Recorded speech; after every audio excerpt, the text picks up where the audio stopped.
filming.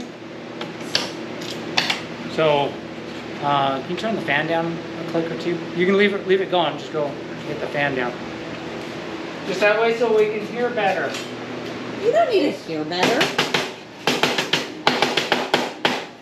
So, I didn't, You did an uh-oh? well, a whoopsie, no. a whoopsie. No, it's just a fitness thing. I missed a little bit on the first go.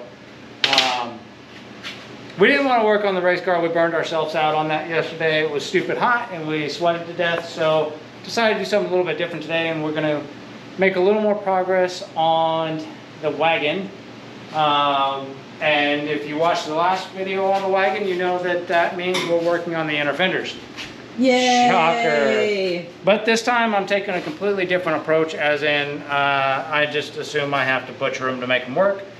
So if you take a look, I've got this inner fender. It looks like it's in here, but we have a major fitment issue. You can see that the flange doesn't line up at all, even close with the holes on the core support. And I've messed with it. I've tried, you know, forcing it over, rebending the panel, and I can't get it to a spot where it's even possible to potentially re-drill, match drill the holes. There's just not enough. It's just not made right. That's the short story. The bends aren't right on these C2C fabrication inner fenders. So again, if you buy cheap, you get cheap, and apparently that means that they aren't built right. So what I did is we basically did the same thing that we did on the CPP inner fenders for a completely different reason, because this flange on those CPPs was bent the other way, which was definitely never going to work. But on these, it's bent the right way, just not in the right place. So I cut it off. And if you look right here, I've completely removed the flange, bolted it to the core support, and I've got this side of the core support where it needs to be. I've got bolts holding the fender to the core support. I've got the gaps on the body, more or less. They're pretty close to where they will be once we get it final shimmed out. And that leaves me with a gap. Here, you want to go on that side? Yup. Okay. It leaves me with a gap right here that I have to fill. So originally, what you saw just a minute ago, where I was cutting a tiny little piece of metal, I didn't have the core support seated all the way back when I did my initial fit up, which was going to look like this with my piece of cardboard. And you can see how much bigger that is compared to my piece that I'm actually about to test fit, because yeah, the core support wasn't all the way back at the bottom. So the top was where it was supposed to be, the bottom wasn't where it was supposed to be. But I have rectified that. This needs a little bit of cleanup. We'll see how close it is. That's pretty close, actually. So we'll end up welding this guy in here, rejoining the flange and the inner fender, and then I'll do some cleanup up here at the top, get rid of some of the excess up there on the flange that's not going to be needed. We'll end up having 2 bolts to the core support, and this inner fender will then fit up. The bottom is clamped in place, so it'll just need some screws that run it into the frame rail, and then we'll just have to rinse and repeat on the other side. Voila! Yeah, just have to rinse and repeat on the other side. Oh my gosh. But yeah, that's where we're at. I got to get this cleaned up a little bit, which on pieces this small is kind of a pain in the neck. So it's just some grinder work, edging and whatnot, and then we'll get this tacked up in there and be able to weld it out. Well guys, today has been a day. Let me start by saying I made plenty of critical mistakes today working on this inner fender that, well, I learned a lot. How about that? I have very little experience TIG welding, and I chose to TIG weld this because my little 110 machine, flux machine, no, it was a pain in the ass to use on those inner fenders, just because it just doesn't have enough adjustment. And I have this great TIG machine that's got all the adjustment you could want to do anything you want if you know how. And the the amateur that I am, yeah, that didn't exactly go in my favor. It was a long, frustrating day of trying to get it right. But like I said, I learned a lot on controlling the pedal, and you know how much amperage I put into it, working. The little stuff, the things you pick up with practice, and that's why another reason why I chose to use the TIG machine is I want to practice, I want to get better at it.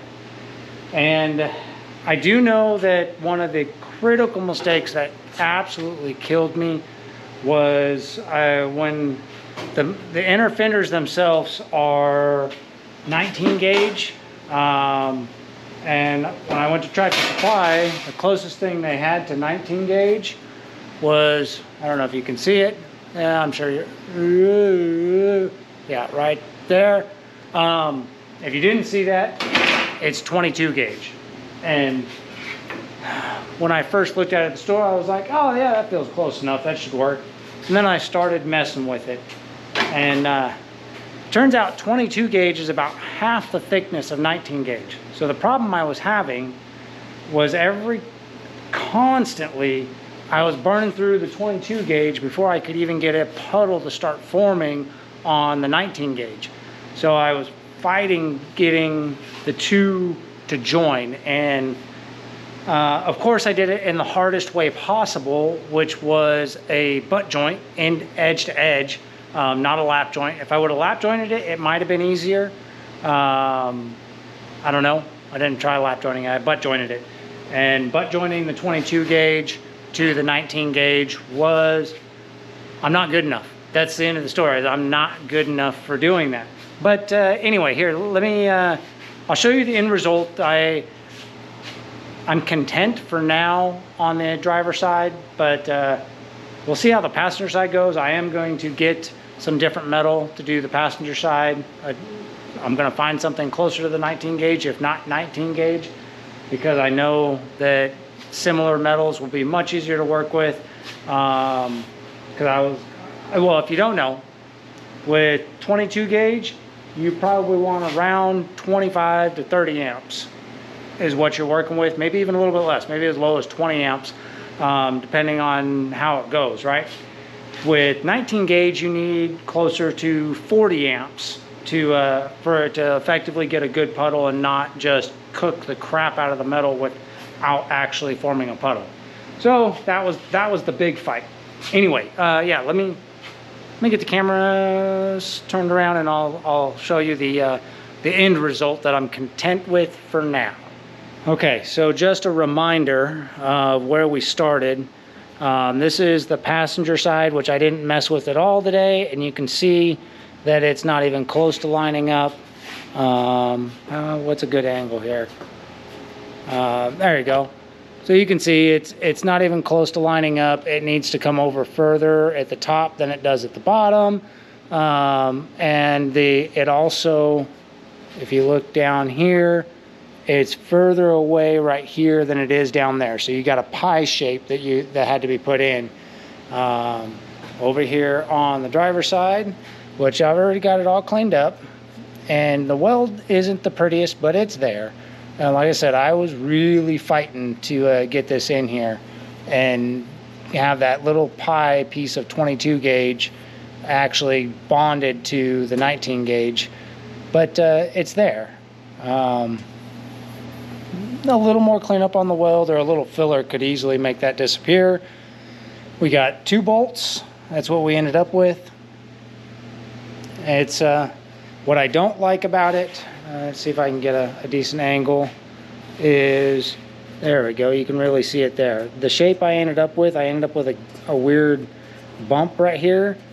Not a fan. That's part of how I mocked it up and didn't pay close enough attention to my mock-up to get this flattened out enough to have a little bit better fitment there, but it is bolted in.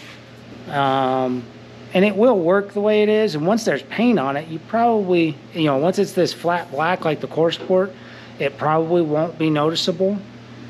But yeah, I mean, it's getting the job done. That inner fender now it's bolted here, it's bolted here. Let me grab a screwdriver. That hole lines up, that hole lines up, and that hole lines up, and our clearance back here is good. There's just enough room. We could probably put a piece of rubber edge seal in there if we want, if I really wanted to. Probably won't, but it was a good learning experience. It was a good learning experience. So that's the story for today. Like I said, I wasn't gonna make big long videos about doing these inner fenders because I did way too much video work when I did those. And it just got dry and boring. I'm not gonna do a ton of videos. I will, just because we're gonna do something different. We'll do a little bit of a video on that. It'll be probably something similar to this, where I show, you know, maybe a before, maybe an after. I know that I do want to do the battery tray mod on the passenger side inner fender, same as I did with those ones, because I do want to retain the battery up in the front of this car. But the biggest thing is going to be, I think that's really going to make a difference for that one, is getting 19 gauge or a very close to either an 18 or a 20, so that the thickness of the material is much closer. That'll make it much easier to work with. But anyway, that's pretty much a wrap for today. And this video, be sure go on down there, hit that like and that subscribe, help me out.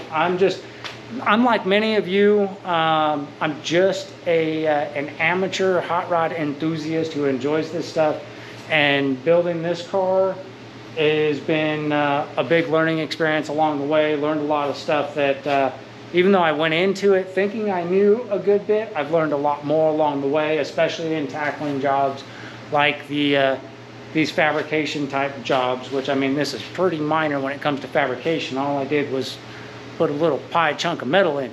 But the skills used to do it are skills I'd like to get a lot better at for being able to fabricate stuff that's more complex in the future. Get better at TIG welding, get better at MIG welding, get better at just in general across the board. I mean, I can turn a wrench with the best of them. I ain't afraid to turn a wrench. It's these other actual fabrication skills that I really want to work on developing. So that's why I didn't mind having to do the work on this. A little frustrating today, but I don't mind having to do that work because it's a skill set I want to get better at. And I'll share the journey with you, the things I learned along the way. Like I said, the biggest tip I can say today for someone who might be considering starting or taking on a job like this with minimal skill, that is, you know, someone like me, is if the metals are two very different thicknesses, it's difficult to get them to cooperate welding them together, especially in a butt joint. That's it. That's the tip for the day. That's all I got. I'm not good at it yet, but I'll get better at it, I promise. So on that note, we'll see you guys on the next one.